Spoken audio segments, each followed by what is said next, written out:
Coming to you straight from the Rio Grande and beyond. Broadcasting to the four corners of the globe. So grab your seat, your coffee, or your sundowner. Okay, everybody, here we go. On point, as always. This is Gloves Off. Gloves Off.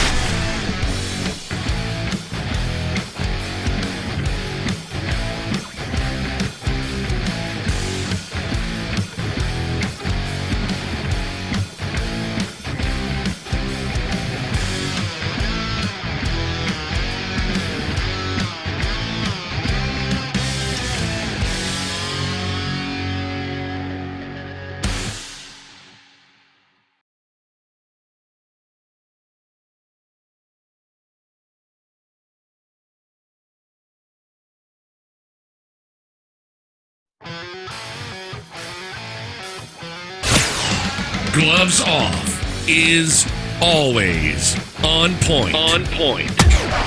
Bringing you the best on current issues, community affairs, and the happenings around us. This segment of Gloves Off is brought to you by the best, so pay them a visit. Check them out.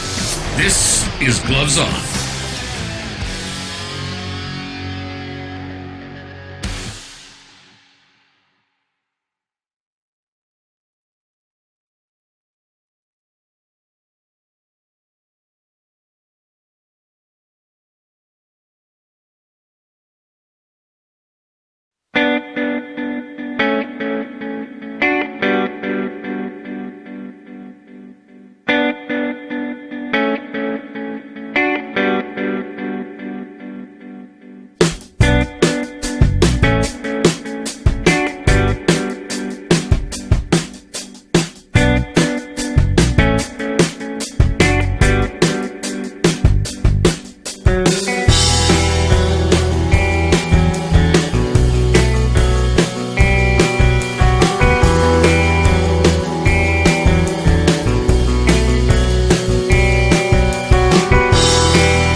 A great friend of mine, Chief Landin. How are we doing, Chief? Thanks for the invitation. Good to see you. How you doing? Good. Doing Thank good. you for coming. Well, appreciate the invitation. It's always good to come and visit with you and talk about good topics that the public needs to hear, you know.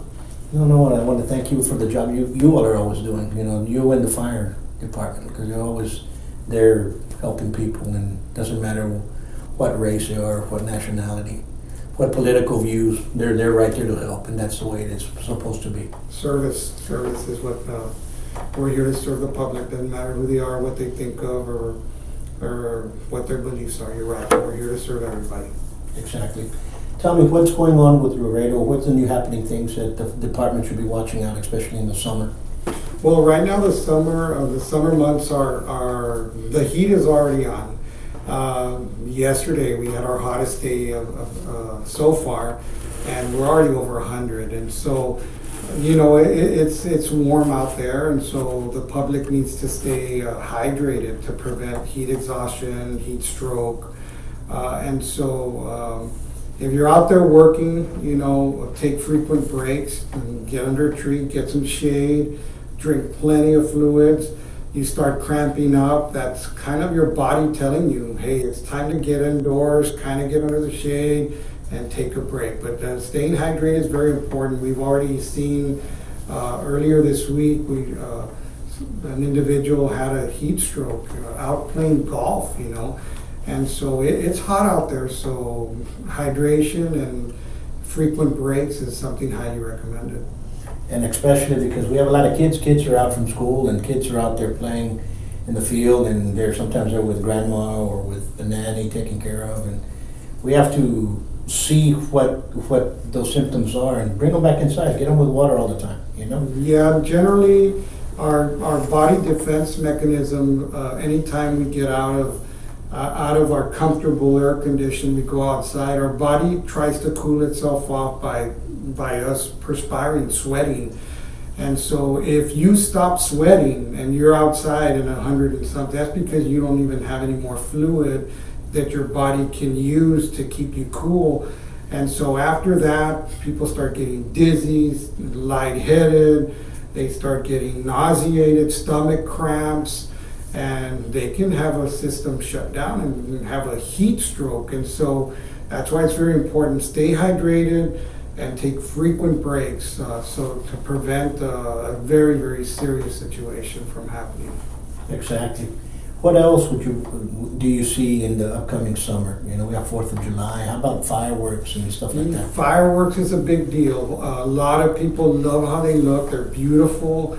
But the city of Laredo has an ordinance that says you cannot possess fireworks or use fireworks anywhere in the city limits. It's against our ordinance, and you don't see companies selling fireworks within the city limits. It's prohibited.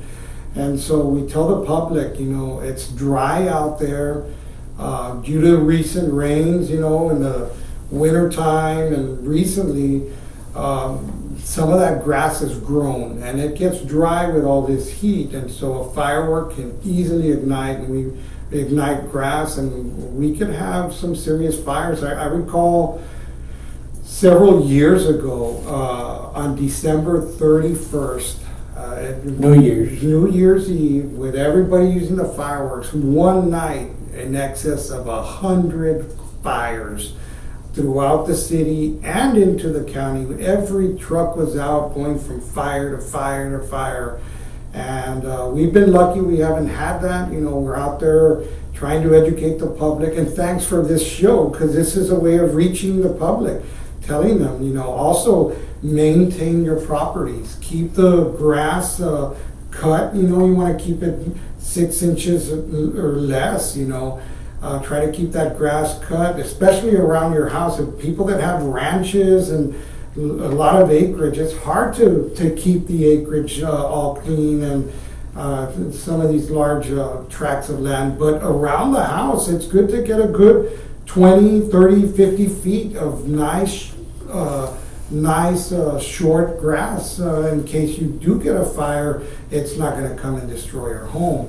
So that's something that's really important, to maintain your yards.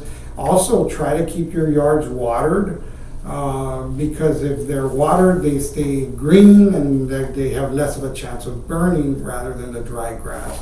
So fireworks is a big deal. July 4th is around the corner, and so you need to be really careful. And it's illegal, and PD will be out enforcing, and usually they do. They give out citations. For example, if a citation does come, who do they give the citation to? Usually it's kids that are popping fireworks. Is it the adults, the owner of the house? The owner of the household, because the adults are permitting it and they're in possession of the fireworks. So the ordinance is written in a way that you cannot manufacture, and here in Laredo we don't have manufacturing of fireworks, but it's in the ordinance. You cannot possess, you cannot sell, and you cannot use fireworks. And so the ordinance has that big old blanket thrown out there that as a police officer drives by, or the fire investigator, and they see kids out in the front yard, popping, or in the street popping out fireworks, they're going to go to the adult, because the adult is the one that's allowing it on their property or in front of their property. And generally there are citations. They're not warnings, because the warnings are done well in advance. We tell the people over and over, it's illegal, don't do it. Go to a fireworks display. The council member Rudy Gonzalez and council member Vidal Rodriguez, they're planning with Parks and Recreation to hold a really nice event for the public over in South Laredo in the Independence Park. And that's for that purpose. They're going to have a fireworks display for them. It's done by professionals. Fire department's presence is there. In the event that there's an emergency, we're there to take care of it immediately before it gets out of hand. So for those people that just want to see fireworks, that's a place to go. There's another one that the city's talking about doing, and that's over here by the Unitrade baseball stadium. There's going to be another fireworks display there. So there's one in the south and there's one in the north. So the people have a choice where they want to go see these fireworks. And it's going to be nice. So we invite the public to go out and enjoy those events. No, absolutely. That's great because they do need that. And they're good shows. I've seen a couple of them in the past couple of years. They're great shows. Let's change the topic a little bit. Let's go with traffic safety and safety. What's going on here in Laredo? What do you see that we need, that the community needs to be aware of? Future ordinances or future ideas that are coming towards the city. What do you see with that? Well, for those that follow city council, if you look on our agendas, the city council members routinely are adding speed humps in communities. And I've spoken to the council, and of course I respect them. They make their decisions, and it's my obligation to talk to council and tell them my professional opinion. And just like I respect their professional opinion. The fire department, we advocate that please, speed humps slow us down. But they also slow the public down. So a speed hump's like a double-edged sword. For us, it delays our response. We want to get in there quickly and safely, and the council wants to slow down the general public with speeding through there. And so it's a good thing, but then it also delays us. Plus, we have patients in the back of these ambulances going over those bumps. Those patients move around. And if they have head injuries or spinal injuries, they can get further injured. So we explained that to the council. However, the council makes a decision based on what they feel is best. And so I respect their choices when it comes to that. However, what I tell the council is that it's a law enforcement matter. It's a matter of police enforcement, getting the police out into the community, getting into those target areas where that we're getting repetitive calls from the public for the speeding kid. But more than anything, it's the parents. You find out, you get a call from a neighbor about your son or daughter speeding around the neighborhood, or you see them. The parents need to step up and say, son, you've got to slow it down. You could hurt somebody. You could hurt yourself. Or even worse, So, for us, we're here to serve the public to the best of our abilities. City council has requests from the public. I just ask the public to give me an opportunity to explain to them why the chief and the department is like, we frown when we see these speed humps coming up throughout the city. We're solving a law enforcement issue by creating an issue for the other first responders. So you're solving an issue and creating another one at the same time. But again, it's their choice and their decision, and I respect their decisions. What else would you see that's changing here in Laredo that you're going to say it's going to be more of a safety concern? Well, safety concerns for us, a lot of people tell me, hey chief, why don't you loosen up on the fire code? Why don't you do what Austin, San Antonio, Dallas, Houston, these bigger cities are doing? Why don't, you're requiring too much from these businesses by making them put in a sprinkler system or an alarm system. into these buildings downtown. There's a misconception that the fire department is too strict when it comes to downtown and what we want in the downtown area. This fire department's not doing anything different than the Austin Fire Department, than the San Antonio, or any of these other cities that I just mentioned. The fire code is there for a reason. Codes are written because of tragedies. Codes are written to prevent future tragedies, but something already occurred that triggered the international or the industry into writing these regulations to prevent another major accident. Correct. Or And tragedy. or a tragedy. So when somebody wants to make an apartment complex out of a downtown building, and we say put a sprinkler system in there, well, it's not because we are saying it locally. It's coming from an international code book, and it's very important for the people to know that we're minimizing the owner's liability. We're minimizing and making the building safe for the people that are going to be their customers. We're minimizing the risk for the customers that go in there, for the firefighters that have to go in there during an emergency. And so we're minimizing that, and sprinkler systems are 96% effective. The 4% of ineffectiveness is due to human error, because it's not like a fire would go off in, let's say, the corner of this room per se. The fire would be turned off by one sprinkler head, not all of them going off at the same time, destroying or flooding your building. They don't work like that. And if it's one room that's affected, the building can continue to be used in all the other rooms. So you don't lose your business, you don't lose your building, because the sprinkler system saved your building, saved your business.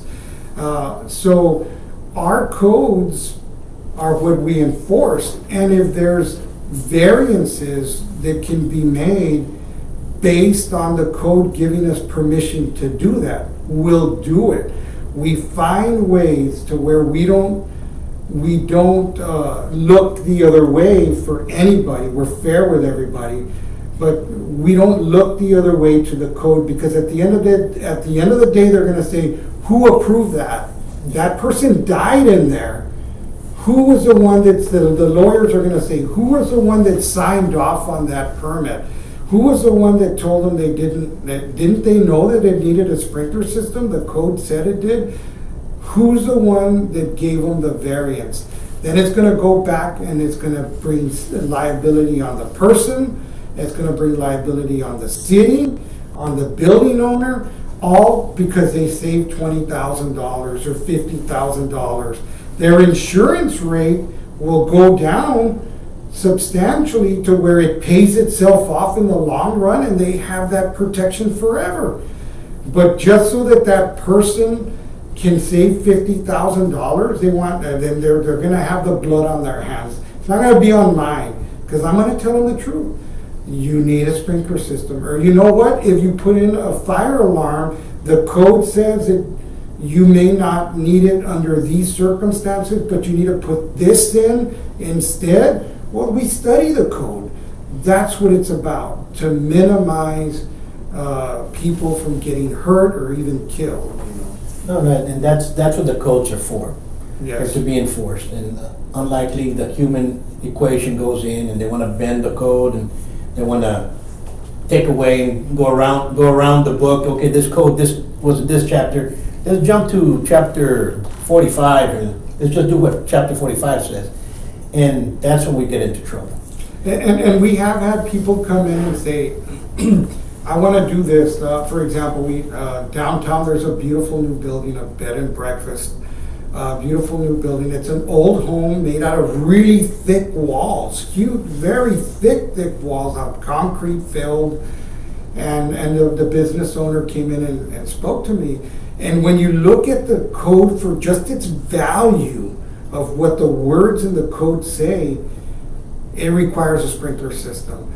But then when you go and you take a look at the facility and you look at the construction type and you look at the occupancy, you look at all the factors and you look at the project in its entirety, the code says that a person doesn't need to have it in that instant. And so that particular client or that particular person that came to see us, we saw how it made sense. We saw the construction, and we saw how each room had a fire alarm in there. Each room had an extinguisher, and the walls were more than 8 inches thick, solid concrete. The ceilings were solid. There's no thread there, and they all had an exit to the outside. Each room, more than one way to get in and out of each room. So we're open-minded, but unfortunately people get into their heads. Why don't you do it like Austin and San Antonio? Well, guess what? I've spoken directly to the chiefs of those communities. I've spoken directly to the fire marshal of those communities, and I ask them, what are you doing? Because I keep getting criticized from certain developers or certain architects that are trying to cut corners and minimize cost. And the fire department's too strict. So I asked them, what are you doing? I'm following the code. I said, are you getting criticized? Yeah, exactly the same way you are. So what's happening isn't only to Laredo's fire department, it's happening to all of them. And sometimes somebody has to tell people, you can't do it that way. No, and they has to. And like I said, unfortunately, the human equation is there. Yes. And that's the bad part. If they're getting the same type of treatment in San Antonio and Austin, the fire chief and the marshals, as we are here, then it shouldn't be an issue. But people are trying to push this agenda that, you know what, we have to get it done. Wait a minute, we can get it done, but just safely. Let's do it correctly. Safely and correctly. And we're in full support of revitalizing downtown. Sure. There's no doubt. I'd rather have an occupied building than A vacant one any day of the week.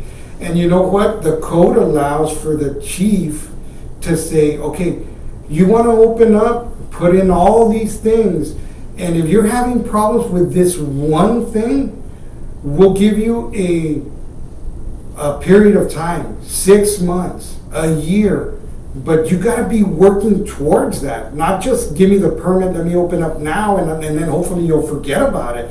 Because believe me, if you're telling me you'll have it ready in 6 months, and I come back on the 6th month, and the person hasn't lived up to their part of the deal, then we're going to start with citations and other things because they just defrauded the agreement. And so we treat everybody equally, fairly, because at the end of the day, all we want is a safer community. And we understand that some of these things are expensive, and sometimes they need to open up to start creating the revenue to make the expense. So that's why we tell them, how much time do you need? You need 6 months? You need a year? Yeah, we can work with you. But you need to do this, and this before you open, and then we'll leave this pending for another few months until you can get past that goal line. Because I understand you need the revenue to make that expense, to make the payment. So those are things, but there's an element of risk there with that little delay, because if an emergency happens during that time, you know, the lawyers are going to say, well, you let them open without them fully meeting the code. Well, they're working towards it, especially the already open buildings that open up without going through the formal process.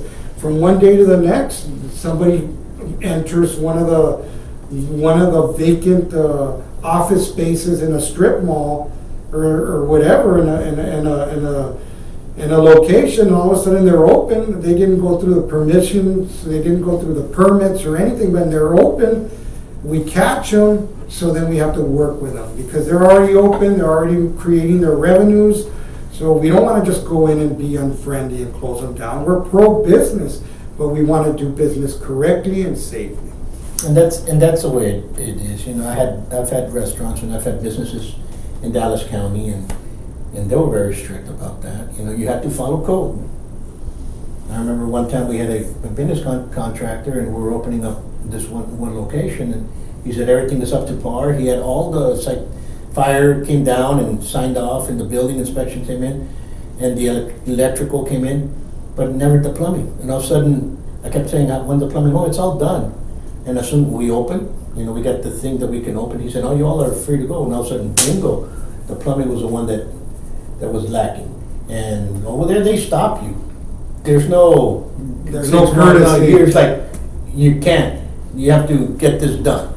So when we call back the contractor, oh, I've already finished. I go, this was part of your contract, so all of a sudden, that happens. It's a big deal, and so when these people, when we meet with them, they don't like what we have to say because we're telling them this is what the book says. So they'll call a council member, and a council member will pick up the phone and call me and say, Chief, what's going on with this situation? And then once I explain it to council, then, oh, okay, I understand. And a lot of times, people will call and complain to council, hey, the fire department came over and they were super strict and they were unfriendly and they're not pro-business. Then I get a call from a council member and I say, Councilman, let me look into it. I call my fire marshal. I say, hey, Marshal, what happened at this location? And the fire marshal will say, Chief, I haven't even been there yet. We haven't even been assigned that inspection. But the person confused and thought I was a fire department inspector when it was another department that went before us. Because the fire department's the very last inspection that comes in before. But they haven't even requested us yet. But yet we're already getting hit over the head by the constituents accusing the fire department of being too strict.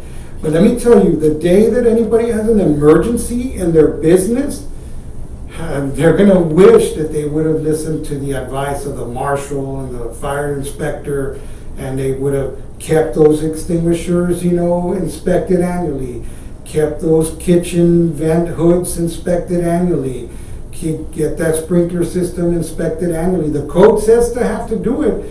We're supposed to go once a year to all these locations. I don't have enough people to do that. So ultimately, they may see us this year and maybe not until 3 years down the road again, The manpower's not there for that. It's not there. And we have way too many restaurants. We have way too many businesses that are open for that to keep up. I have 14 positions in fire prevention. A city of our size should have at least 30. And they say, so we're under, right? Oh, we're under by half. And it's because I could easily move people around and pull them off the fire trucks and put them in there, but at the end of the day, I multiply the force by also sending the fire trucks to do pre-incident plans. So sometimes people may see a fire truck outside of a hotel, for instance. They're in there going through the whole hotel, looking at every area of the hotel before the emergency so that they're already educated in the layout of the facility. And if they see fire code violations, they pick up the phone, they call the fire marshal's office and they say, hey, this place was in bad shape, send an inspector. Boom, the inspector gets there and they start working with a customer to bring their building up to code compliance. So we do multiply our forces. That's our way of making up for the shortage of full-time personnel assigned to that division. Sure. And it has to be done. It does. It has to be done. What else do you see that's coming up in the future that's going to be problems or less of a problem for Laredo? Well, one of the things that I had my budget meeting yesterday with the city managers, and a city of our size should have 16 fire stations with one fire engine in each station as a minimum. And it should have 6 ladder trucks, according to the ISO insurance services. And so our city is scored by the State Board of Insurance. They come in, it's an outside entity, and they evaluate your city. And they do that at the request of the fire chief. So I became chief in 2008, and a few years ago, I asked the ISO to come down and do an evaluation of our community. When I became chief, we were a 4, which was like a 60. A 4 is a 60. So we were like flunking the test. You know, you need a 70 or above to be at par, right? And so we were in the 60s, and so when I became chief, I said, we need to change a lot of things. We need to get up with the times. So we ended up getting a 78 when we came in for an inspection, when they came in to do an inspection of our community. They analyzed the fire department, the utilities department, and the dispatch, 911 dispatch center. Police and dispatch center were doing a great job according to ISO, except for I was short 2 pumpers and 3 ladder trucks. A city of our size should have 16 pumpers, like I said earlier, and 6 ladders. We only have 3 ladders and 14 pumpers. And so we wrote a grant and we got it to add another pumper and another ambulance to our personnel. The developer kind of backed out of their promises to the city. They were supposed to build a fire station for us in Unitech. And in that fire station, there was going to be a fire truck and an ambulance in the northern part of the city. And they were going to build a station, give us the land, build a station, and buy the equipment. They come back around and they say, well, all we're going to do now is just give you the land. And I said, no, thank you. No, thank you. So I had to go back to FEMA from the national federal government, and I had to ask FEMA, I got this issue. I have 24 positions you just gave me on a grant, but the developer backed out of this fire station that they were going to build for us. And now I don't want to default on this grant. What can we do? Well, FEMA said, Laredo, this is your 3rd safer grant from us. You've always been good to work with. We appreciate our relationship. Send me a letter telling me that you're going to open up another new program. It could be it could be the ambulance that you promised, or a fire pumper, or it could even be a ladder truck. So I sat down with the city managers and I told them, look, we're 3 ladder trucks behind and only 2 pumpers behind. I would rather add a ladder and the ambulance for the north side. So come October, we're looking at opening up a new ambulance program to cover the northern part of the city at the fire station on McPherson and the Loop. And we're looking at opening up a ladder truck in South Laredo. It doesn't have ladder protection over there in South Laredo. So we're looking at activating those 2 new programs, which is going to save us from having to default on that FEMA Safer grant, because if we don't do this, the city has to reimburse FEMA $3.8 million. Plus, we are in danger of never getting another Safer grant again because we defaulted. So the city is aware of this, and that you're going to see come down the pipes. Okay. Now, when you say the contractor defaulted on their promise, what did the city go after the contractor? What happened? Well, or did they continue and just say, okay, let's just sweep this under the rug? The contractor never entered, or the developer. The developer never entered into a written contract. What they did was they came before they started the development and they met with me in my office. And the initial plans were back when Mr. Olivares was the city manager. He sent them to see me. So the main representative comes to my office on Del Mar. We sit in the conference room and he tells me, we want to be partners with the city of Laredo. The city manager is sending us to you.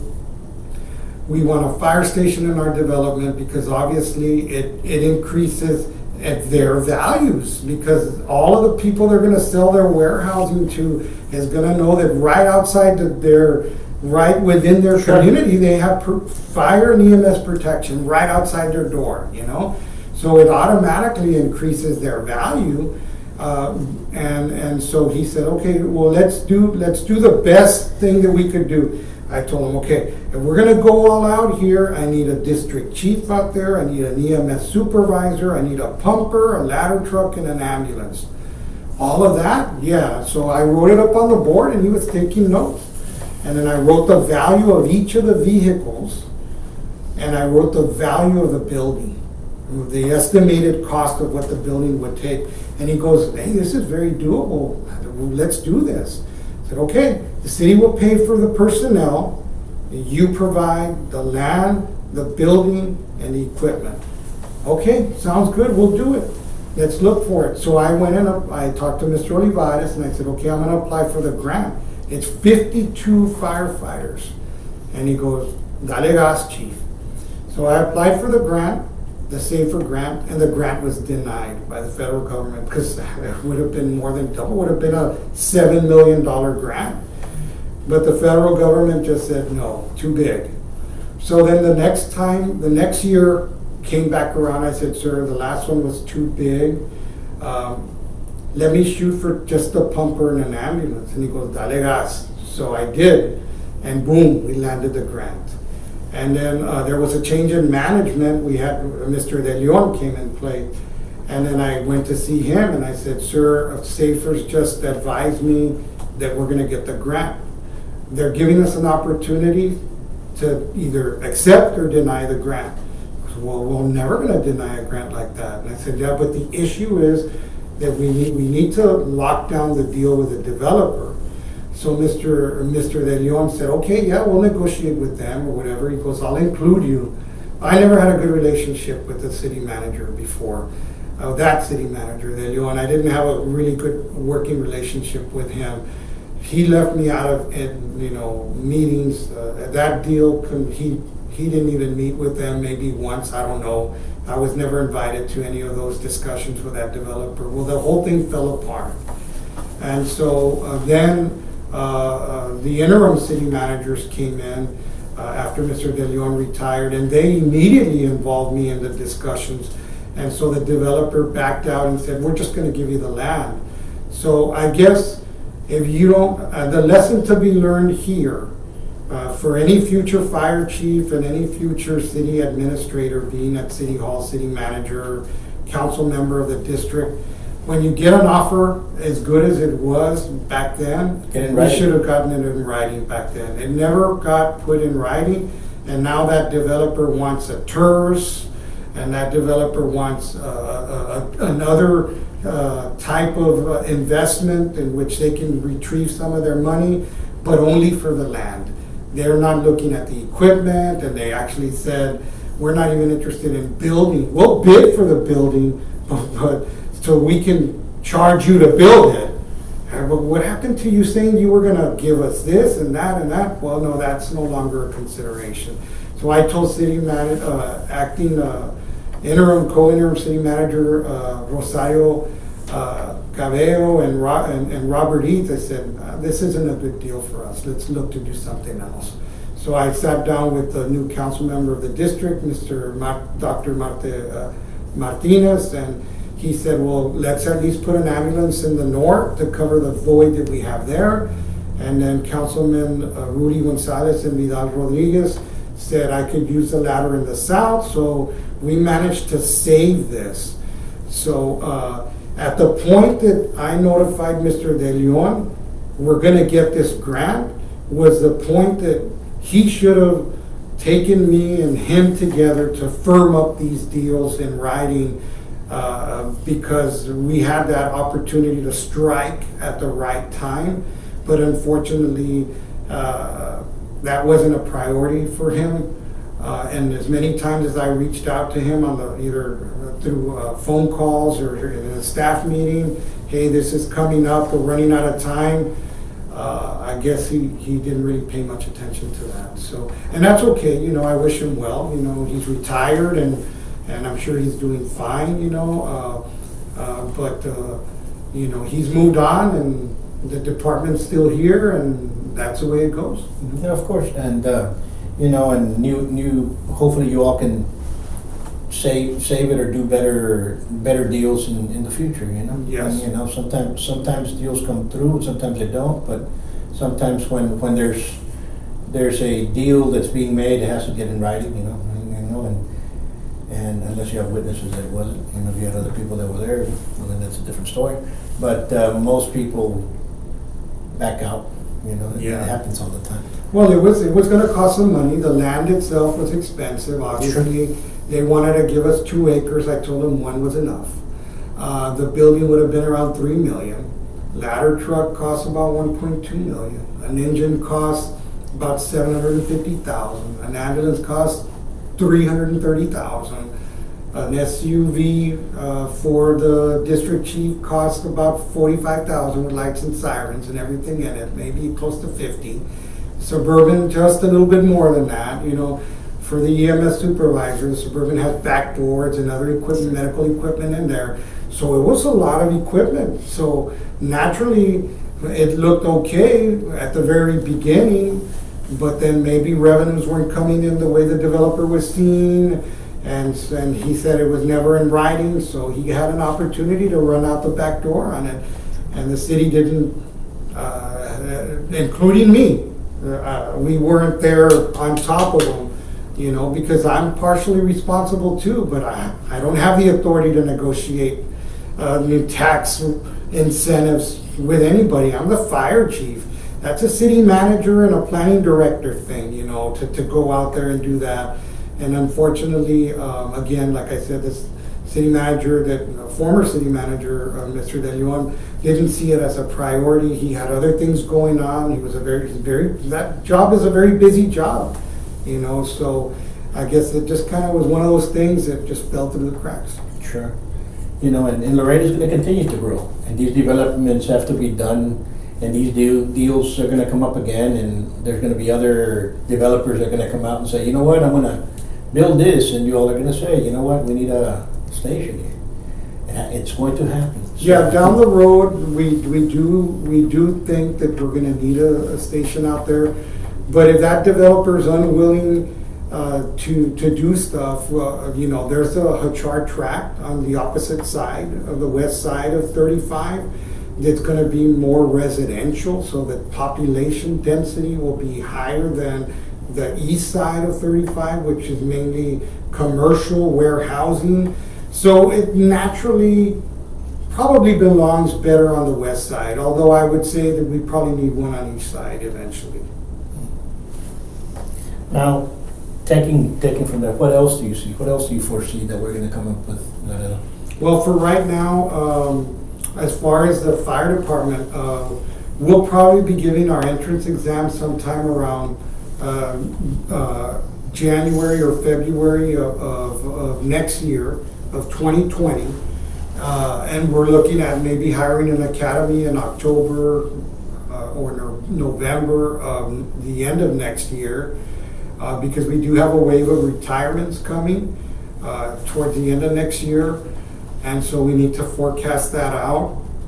And I see an academy starting no later than January of 21, and so the process takes a good amount of time. So that's why we're looking at testing in January, February, and giving the process its due study. And then start the academy October, November, or as late as January of 21. You know. And how many firemen would you try to get? A minimum of 20 to fill vacancies. So we're still under. No, right now I'm only 5 under. Okay. But the projected retirees at the end of next year, we're looking at another 15 people just retiring. My academy alone, there's a good sized group of people considering retirement at the end, because April 2nd, my academy alone is going to have our 30-year anniversary. Sure. So there's going to be several that are going to be. There's a lot of people already starting to consider retirement at the end of next year. So we need to forecast that out and plan for an academy. Sure. Well, now let's talk about. You have a goal that we were talking about before, and your goal was to be deacon, right? Yes. Just talk about that a little bit, because I know that you've always been very much involved in the Catholic Church, and you've always been one of the community leaders of that. Yes, I worship at St. Patrick on Delmar Boulevard across the street from my office. I've been a parishioner of St. Patrick Church since I was a little boy. Sure. I had my first communion there when I was in second grade, and I started serving as an altar server there when I was very young. And I felt a calling to religious life, to be a priest back then. But back then there was no vocations office. Back then it was just we were in the Diocese of Corpus Christi back then. And so I kind of got lost doing the normal teenager things as I grew up and disconnected from the church. And then I came back in and started getting involved again later on in life. And so I've been involved, I've been re-involved with the church for several years now. And so I felt that calling that I had when I was younger came back to me. And I felt that calling again, so I applied to enter into the deacon formation program, and I was accepted in 2015. And it's a 6-year formation. We just finished our 4th year. In August, we start our 5th year. And so next year in May, we'll be done with all the college. And anytime after that, the bishop makes a decision of when he decides to ordain our class. So we're 9 from Laredo and 3 from the northern part of the diocese. So we're a total of 12 on this same track to become deacons. Deacons have to be married men. Sure. And they have to be married in accordance with the Catholic Church. Married, and they have to be married a minimum of 3 years before they can even think of Being a deacon. of going through the process. And we go through an extensive background check and all that, and then we go through a psychological evaluation and all of that. And that's all part of the formation, the studying and all the things that it takes to become a deacon. And then deacon means service, to be a servant. And so we're here to serve the community. And so my service right now is being the fire chief for the city, but when I retire, my service won't stop there. I want to continue being a servant in the sense of serving the church, and serving the families of the church, the people of the And church. that's beautiful, because we've had a lot of good deacons in Laredo. Yes. We have a lot of great men that have become deacon, that have been called for that, and that's just the way it is, And well, thank you for standing up on that. I'm a man of faith, like I said to you before. We've talked on the phone many times, and I always enjoyed talking to you. We both agree on a lot of things as far as some of the stuff that we see in society nowadays. Society is very interesting, and sometimes people will ask me, "Hey, Chief, I know you're studying to be a deacon. I want to ask you this question. What do you think about this?" And it's an issue related to, could be an issue related to, let's say, abortion. It could be an issue related to gay marriage and stuff like that. What I tell them is, it doesn't matter what Steve Landin thinks about that. You have to have a personal relationship with God. Number one, it's your relationship with God. I'm not going to tell you what to think or what I think, but let me share with you what the Catechism of the Catholic Church says about those issues. And then you think about it, you pray about it, you make your own decision, because God gives us free will. Number one, it's the difference between us and angels and so on and so forth, is free will. That's right, and that free will can either lead you on the path to see God's faith after death, or lead you in a path of self-destruction. And so ultimately, I'm not going to condemn anybody or look down on anybody. Everybody's got a right to have an opinion. Everybody's got a right to think what they want. Everybody's got a right to do what they want. And it's their own personal relationship with God. And so I don't speak on behalf of anybody. I'm not even speaking on behalf of myself. I'm just saying, when somebody asks me, well, what do you think of this topic? Well, you know what? This is what the Catechism of the Catholic Church says. And I'll go research it for them. I might even take a picture of it and the cover of the book, and then I'll send it to them and tell them to pray about it. Because it's not me, it's their personal relationship. You know, and Right. those are good points. You know, 'cause we see them all the time. And you know, I grew up Roman Catholic. I was an altar boy till 16, and just like everybody else, I left. Doesn't mean that I left the faith. I just left the church. You all do what you have to do, and I'll do what I have to do. Sure. Understand? And been peaceful in that since I was married in the church, and my kids are baptized, and I tell them that. But I tell my kids when growing up, and that's one of my students here, because they always ask, "Oh, where this or that." As long as you have the Lord, it's fine, overseeing you. But would you do that? You know, they talk about integrity, and I say, what's integrity is what you will do behind when nobody else is watching. In the dark, per se. You understand? So Yeah. when nobody else is watching you, how would you act? And if that's the way you will act, then go ahead and continue doing it. So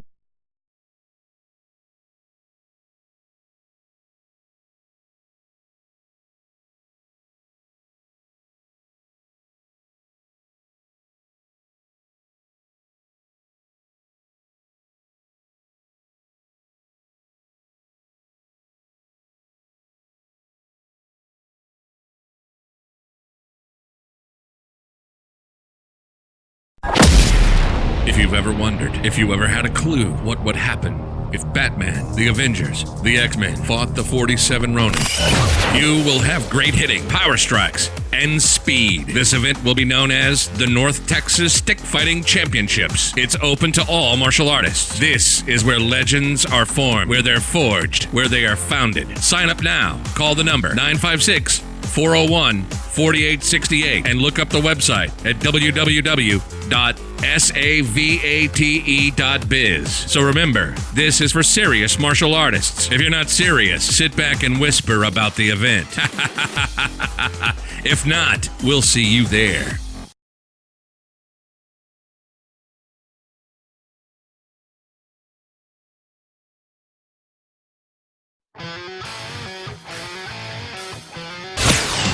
Gloves Off is always on point. On point.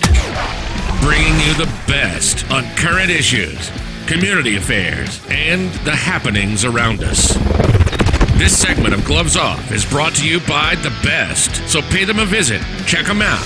This is Gloves Off.